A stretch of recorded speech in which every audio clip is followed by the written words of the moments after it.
Hello students, welcome back to my YouTube channel commerce and math classes. और जैसा कि मैंने आप लोगों को बताया कि एफसीआई जो अकाउंटेंट है उसकी आप अगर प्रिपरेशन कर रहे हो तो जीके का मेन रोल रहेगा। क्यों? क्योंकि देखिए 25 नंबर का आपका आना है फेज़ 1 में, और फेज़ 2 के अंदर आना है 45 मार्क्स का। तो यहाँ पे आपका कितना मार्क्स का हो गया ये देख लीजिए, आप 70 मार्क्स का हो गया। यानी आप देखोगे कि बहुत बड़ा एक पोर्शन है जो आपको हेल्प करेगा आपका सिलेक्शन लेने में। अब सिलेक्शन लेने के लिए जो हेल्प करेगा उसमें जो जीके है उसमें आपको क्या क्या दिया हुआ है। देखिए, एक तो हिस्ट्री दी हुई है, एक ज्योग्राफी दी हुई है, एक इकोनॉमिक्स दी हुई है ना। ठीक है, एक जनरल साइंस है। तो इसमें सबसे हेल्पफुल चीज़ क्या है कि आपको इंडिया जीके करना है तो आपको एनसीईआरटी फॉलो करनी पड़ेगी। अब एनसीईआरटी में हमारे पास क्या रहती है, 6 से 10 क्लास तक आप कीजिए, जनरल साइंस भी उससे कीजिए तो आपका हेल्पफुल रहेगा। तो मैं आज एनसीईआरटी की जो है क्लासेस शुरू कर रहा हूँ। क्लास 6 को हम कंप्लीट करने के बाद 7, 8, 9 ऐसे करते हुए पांचों क्लासेस को पूरा कर लेंगे। आपको सिर्फ फैक्ट पढ़ना है, पूरी किताब आप नहीं पढ़ पाओगे क्योंकि टाइम लिमिटेड होता है। ठीक है, क्लास 6 ज्योग्राफी इन हिंदी और चैप्टर 1 को हम देख रहे हैं जो है पृथ्वी और हमारा आवास। इससे संबंधित जितने भी क्वेश्चन है या जितने भी फैक्ट है मैं आपसे शेयर करूंगा। पहला हम देखते हैं। देखिए, जो पूर्ण चंद्रमा वाली रात होती है उसको हम पूर्णिमा कहते हैं, और 15 दिनों के बाद चंद्रमा या नए चंद्रमा को हम क्या कहते हैं, अमावस्या कहा जाता है। सूर्य के अत्यधिक प्रकाश के कारण हम रात को चमकने वाली वस्तुओं को आसानी से देख सकते हैं, क्योंकि सूर्य हमारे लिए एकमात्र स्रोत है किसका, ऊष्मा का और प्रकाश का। ऊष्मा और प्रकाश का। अब दूसरी चीज क्या है, दूसरी चीज ये है कि देखिए 28 दिन का ये पीरियड होता है। जैसे मान लीजिए कि 1 तारीख है आज, ठीक है। अब 14 तारीख तक ये चलेगा, एंड उसके बाद या तो अमावस्या होगी या पूर्णिमा आएगी, यानी पूर्णिमा आ गई मान लो। फिर आगे 14 दिन चलेगा, फिर 15वें दिन क्या आ जाएगी, अमावस्या ही आ जाएगी। तो यहाँ पे 14 दिन का गैप है, यहाँ पे 14 दिन का गैप है। तो हर 14 दिन के बाद जो है आपका नया, देखिए 15 दिन के बाद चंद्रमा या नए चंद्रमा को, क्योंकि 15वें दिन क्या होती है, अमावस्या होती है, और उसके फर्स्ट बाद क्या होता है, नया चांद निकलता है। बस ये आपको क्लियर हो गया कॉन्सेप्ट। और ये आपका जो है डायग्राम दिया हुआ है, वैसे आपको पता चल जाएगा कि पृथ्वी के अंदर हमारी जो दिन और रात कैसे होती है, या फिर चंद्रमा या पूर्णिमा कैसे बनती है।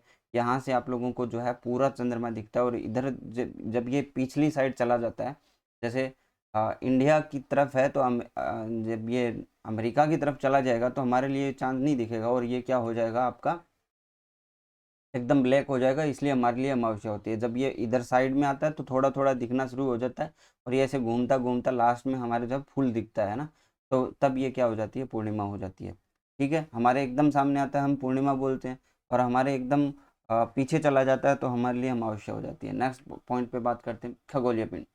खगोलीय पिंड क्या है, बेसिकली खगोलीय पिंड जो है उसमें सारी चीज़ें सम्मिलित है। कौन कौन सी चीज़ें सम्मिलित है, आप बोलोगे कि इसमें स्टार्स, जितने भी तारे हैं वो सारे सम्मिलित हैं, प्लैनेट्स जितने भी हैं, ग्रह जितने भी हैं, चंद्रमा, एस्ट्रॉइड, धूमकेतु, ये सारी चीज़ें ही आपकी क्या कहलाती है, खगोलीय पिंड कहलाती है। सूर्य, चंद्रमा तथा वे सभी वस्तुएं जो रात के समय में आसमान में चमकती है उसे हम खगोलीय पिंड कहते हैं।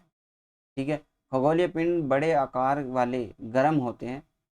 जो बड़े पिंड होंगे, खगोलीय पिंड, वो बड़े आकार के होंगे और गैसों से क्या होंगे, बने होंगे। इनके पास क्या रहती है, अपनी ऊर्जा का प्रकाश होता है जिसे ये बहुत बड़ी मात्रा में उत्सर्जित करते हैं। उन्हें हम तारा या स्टार कहते हैं। देखिए, इसलिए तो हम कहते हैं कि सूर्य भी एक तारा है। तो तारा क्या होता है, बहुत बड़ा आकार का होता है, उसमें गैसों से बना होता है। तो गैसों के अंदर आपको पता है कि जो गतिज ऊर्जा है वो ज़्यादा होती है, तो इससे ये बहुत ज़्यादा ऊष्मा और प्रकाश उत्सर्जित करते हैं, और अपने प्रकाश से ही प्रकाशवान होते हैं। उनको हम क्या कहते हैं, स्टार्स कहते हैं, यानी तारा कहते हैं। कुछ खगोलीय पिंडों में अपने प्रकाश और ऊर्जा नहीं होती। ऐसे खगोलीय पिंड तारों के प्रकाश से क्या होते हैं, प्रकाशित होते हैं। उसे हम क्या कहते हैं, प्लैनेट कहते हैं, ग्रह कहते हैं। जैसे पृथ्वी है, पृथ्वी एक प्लैनेट है क्योंकि इसके पास अपना कोई सनलाइट, अपनी कोई लाइट नहीं है, अपनी कोई ऊष्मा नहीं है। वो कहाँ से ऊष्मा और प्रकाश प्राप्त करता है, सूर्य से प्राप्त करता है। तो हमारे लिए वो क्या हो गया, एक तारा हो गया। और जो पृथ्वी है वो एक प्लैनेट होगी जिसके पास अपनी कोई ऊर्जा नहीं है।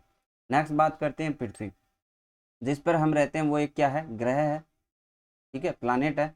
यह संपूर्ण प्रकाश और ऊष्मा किससे प्राप्त करता है, सूर्य से प्रकाश प्राप्त करता है, क्योंकि ये क्या है, सूर्य के निकट है, यानी हमारे अगर जो कोई तारा निकट है तो वो सूर्य है।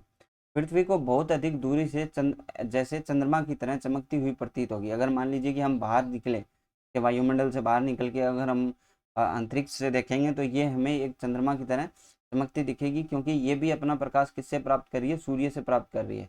और चंद्रमा भी किससे चमकता है? सूर्य से चमकता है। सूर्य से दूरी के हिसाब से पृथ्वी कौन सा है? तीसरा ग्रह है। आकार में यह पांचवा सबसे बड़ा ग्रह है। यानी आपको अगर जैसे यहाँ पे सूर्य है तो ये तीसरे ऑर्बिट में है, ठीक है, तीसरा ग्रह है स्थिति के अनुसार। और बड़ा आकार में हम देखेंगे तो ये पांचवा सबसे बड़ा ग्रह है। आगे हम बात करते हैं अंतरिक्ष से देखे जाने पर पृथ्वी कैसे नीले रंग की दिखाई देती है, क्योंकि यहाँ पे क्या है, 71% क्या है? पानी है। जब हमारा जो पृथ्वी था स्टार्टिंग में सिर्फ एक ही भूखंड था यहाँ पे, जिसे हम पेंजिया बोलते थे, ठीक है, पेंजिया बोलते थे। और ये बाकी जो 71% था क्या था? पानी था। और ये 29% क्या था? आपका भूमि थी।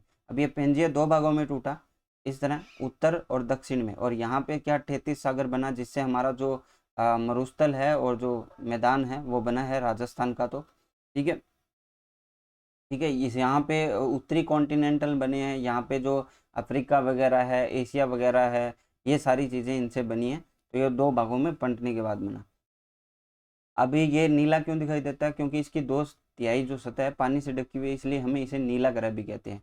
जियोइड मतलब ध्रुवों के पास चपट्टी होने के कारण इसे हम क्या कहते हैं? जियोइड। ये गोल नहीं है, ठीक है, ये आपकी आकार जो है भूभाग आकार की है। मतलब जैसे अगर ध्रुवों के कारण आप देखोगे, देखिए यहाँ पे देखिए ये, और यहाँ पे देखिए, ठीक है, लेकिन हम इसको जो एक जो कॉमन शेप मानते हैं, जो अप्रोक्सीमेशन से हम देखेंगे तो हम इसको गोल बना लेते हैं ना, सभी को एडजस्ट करके हम इसको गोल बना सकते हैं। तो ये इस प्रकार का है, ठीक है। आगे हम बात करते हैं सौरमंडल की। सौरमंडल में क्या क्या चीज़ें हैं हमारे पास? देखिए सूर्य है और 8 ग्रह हैं हमारे पास, कुछ उपग्रह हैं और कुछ अन्य खगोलीय पिंड है, जैसे हमारे क्षुद्र ग्रह हैं और उल्का पिंड है। इन सभी को मिलाकर हम क्या कहते हैं? सौरमंडल कहते हैं। और इन्हें हम सौर परिवार का नाम देते हैं, कि एक फैमिली है जिसके अंदर हमारा सूर्य आ गया, 8 ग्रह आ गए, उपग्रह आ गए, कुछ खगोलीय पिंड भी आ गए। सौर परिवार का जो मुख्य है वो सूर्य है। क्यों? क्योंकि यही हमें ऊष्मा और प्रकाश देता है। सूर्य सौरमंडल के केंद्र में स्थित है, एक सेंटर पॉइंट में, बाकी सभी इसके चक्कर लगाते हैं। यह बहुत बड़ा है एवं अत्यधिक गर्म गैसों से बना है। इसका खिंचाव बल सौरमंडल को बांधे रखता है। जो हमारी जो ये सौरमंडल है, ठीक है, इसको बांधे कौन रखता है? सूर्य, अपने बल के कारण। सूर्य सौरमंडल के प्रकाश एवं ऊष्मा का क्या है? एकमात्र स्रोत है। ये हमारा सौरमंडल है, आप देख सकते हो। यहाँ पे सन है, या फिर बुध ग्रह आ गया, फिर आपका शुक्र ग्रह आ गया, ये पृथ्वी आ गई। देखिए यहाँ पे जो है तापमान बढ़ रहा है, इसी वजह से अगर कोई भी रिसर्च होगी तो हमारे इधर साइड में ही जाना पड़ेगा। तो अभी मंगल पे ज़्यादा फोकस किया जा रहा है ना रिसर्च के बारे में। तो बुध ग्रह, शुक्र ग्रह, पृथ्वी ग्रह, मंगल ग्रह। इसके बाद ये एस्ट्रॉयड जो है बेल्ट आ जाती है, क्षुद्र ग्रह का जो है घेरा आ जाता है। और कहते हैं कि पृथ्वी पर डायनासोर वगैरह का जो विनाश हुआ वो इन्हीं क्षुद्र ग्रहों के गिरने से हुआ। फिर आपका बृहस्पति ग्रह आ गया, जुपिटर आ गया, शनि ग्रह आ गया, अरुण ग्रह आ गया, वरुण ग्रह आ गया। और जो ये आपका जो प्लूटो था ये अब बौने ग्रहों में आता है, ड्वार्फ प्लैनेट्स में आता है, ठीक है। ये तो हमारे सन हो गया, 8 ग्रह हो गए। अब कुछ उपग्रह जैसे मून है वो भी इसमें शामिल होता है, पौने ग्रह हैं वो भी इसमें शामिल होते हैं, उल्का एस्ट्रॉइड भी इसमें शामिल होते हैं, और कॉमेट जो आपके धूमकेतु है वो भी इसमें शामिल होते हैं। तो ये क्या है? एक सौर परिवार है या फिर सौर मंडल है। नेक्स्ट हम देखते हैं नक्षत्र मंडल। नक्षत्र मंडल जैसे सौर मंडल है एक समूह है, वैसे ही नक्षत्र मंडल क्या है? सिर्फ एक तारों का समूह होता है जो अपने आप में टचे रहते हैं। तारों के विभिन्न समूह द्वारा बनाई गई विविध आकृतियों को हम क्या बोलते हैं? नक्षत्र मंडल कहते हैं। आर्सो मेजर या बिग इसी नक्षत्र प्रकार का एक नक्षत्र मंडल है। देखिए स्मॉल बियर और बिग बियर दो चीज़ें जो है तारों का समूह यहाँ पे हमारे पास फेमस है, जो हमें दिखाई देता है। इसमें से जो स्मॉल बियर है वही हमें क्या कहलाते हैं? सप्तऋषि या सप्त तारा समूह कहलाता है। और ये ऑर्सो मेजर का भाग होता है नक्षत्र मंडल में। जैसे इस तरह के जो आकृतियाँ आपको दिख रही है, ये सारे क्या हैं? ये आपके नक्षत्र मंडल है जो अपना एक समूह बनाए हुए हैं, है ना। आगे हम देखते हैं, देखिए ये रहा, ये आपका बिग डाइपर है और ये आपका लिटिल डाइपर है, जो स्मॉल बियर और आप देखते हो। और ये पोलर है, ध्रुव तारा, जो हमें उत्तर में दिखाई देता है हमेशा। प्राचीन समय में लोग रात्रि में दिशा का निर्धारण तारों की सहायता से करते थे, और उत्तरी तारा उत्तर दिशा को बताता है। इसे ध्रुव तारा भी कहा जाता है।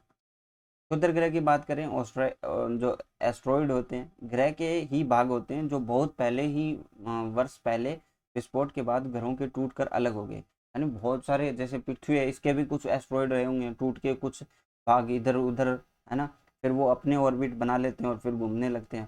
तो ये असंख्य पिंड जो है, पिंड भी सूर्य के चारों ओर चक्कर लगाते हैं। इन्हीं पिंडों का क्या है, क्षुद्र ग्रह कहलाते हैं। जब इनका मतलब इन सूर्य का जो बल होता है वो ज़्यादा होता है, तभी ये इनको आकर्षित करते हैं। ठीक है, अगर ये अपनी ऑर्बिट छोड़ के इधर आएंगे तो किसी ना किसी ग्रह के संपर्क में आएंगे, तो उनका गुरुत्वाकर्षण भी उनको खींचने का, जब भी पृथ्वी पर जो उल्कापिंड गिरता है यानी उल्कापात होता है, तो वो घर्षण बल के कारण जल जाता है, अदरवाइज उसके कुछ कुछ टुकड़े भी पृथ्वी पर गिर जाते हैं। आगे देखते हैं, ये आपको एस्ट्रॉइड बेल्ट दिख रही होगी। उल्कापिंड की बात करते हैं। सूर्य के चारों ओर चक्कर लगाने वाले पत्थरों के छोटे छोटे टुकड़ों को क्या कहते हैं, उल्कापिंड कहते हैं। जो ऑर्बिट में आपके चक्कर लगाते हैं, जो बहुत पहले टाइम में ग्रहों से ही टूटे हुए हैं। लाखों तारों का जो समूह होता है वो क्या कहलाता है, आकाशगंगा कहलाता है, जिसको हम मिल्की वे कहते हैं। हमारी जो आकाशगंगा का नाम है वो मिल्की वे। हमारा सौरमंडल इस आकाशगंगा का एक भाग है। लाखों आकाशगंगाएं मिलकर क्या करती है, ब्रह्मांड का निर्माण करती है। देखिए, ये है आपकी लोनार झील। लोनार झील ये पुणे महाराष्ट्र के अंदर है, और लोनार झील को हम क्रेटर झील भी बोलते हैं। तो ये याद रखिएगा आप, क्रेटर झील। ऐसा मानना है कि ये उल्कापिंड गिरने के कारण बनी हुई है। ठीक है, ये एक इम्पॉर्टेंट फैक्ट था जो आपके एग्जाम्स में पूछ सकता है कॉमन क्वेश्चंस के रूप में, तो ये आपको ध्यान में रखना है। आकाशगंगा की बात करें तो तारों वाली खुले आसमान में एक और दूसरे तक फैली चौड़ी जो सफ़ेद पट्टी होती है उसको हम आकाशगंगा कहते हैं। ये लाखों तारों का जो समूह होता है, ये पट्टी आकाशगंगा को मिल्की वे कहते हैं, क्योंकि हमारे जो आकाशगंगा है उसका नाम है ये सौरमंडल इसी मिल्की वे का भाग है, क्योंकि इसमें बहुत सारे सौरमंडल कार्य करते होंगे, और हमारा जो सौरमंडल है वो इसी का भाग है। प्राचीन भारत में इसकी कल्पना प्रकाश की बहती हुई नदी से की गई है। इस प्रकार इसका नाम जो है आकाशगंगा पड़ गया। आकाशगंगा करोड़ों तारों, बादलों, गैसों की एक प्रणाली है। ठीक है, तो ये हमारे आकाशगंगा हो गई। और ये आपने देखा भी होगा, ये आपको दिख जाता है जब आप देखते हो।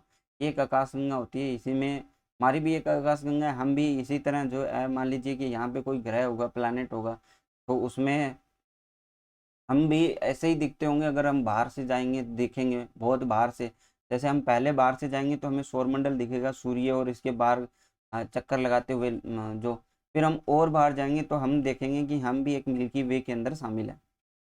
ठीक है, ब्रह्मांड की बात करें तो लाखों आकाशगंगाएं, देखिए पहले तो बहुत सारे सौरमंडल मिल के आकाशगंगा बनाते हैं, फिर लाखों आकाशगंगाएं मिलकर ब्रह्मांड का निर्माण करती है। और ब्रह्मांड की जो विशालता है उसकी कल्पना करना मुश्किल है कि ये कितना बड़ा हो सकता है, और कितने यहाँ पे ग्रह, उपग्रह, स्टार्स हो सकते हैं। जैसे ये एक पिक्चर है जो आप देख सकते हो। ठीक है, तो इसमें ये दिख रहा है आपको, ये आकाशगंगा है, ये भी एक आकाशगंगा है। यहाँ पे बहुत सारी आकाशगंगाएं दिखी है।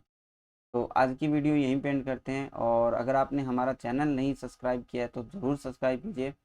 और कोशिश रहेगी कि आपसे अकाउंटेंट का जो पूरा जीके है मैं आप लोगों के लिए अवेलेबल कराऊँ। आज के लिए बस इतना ही। Thank you.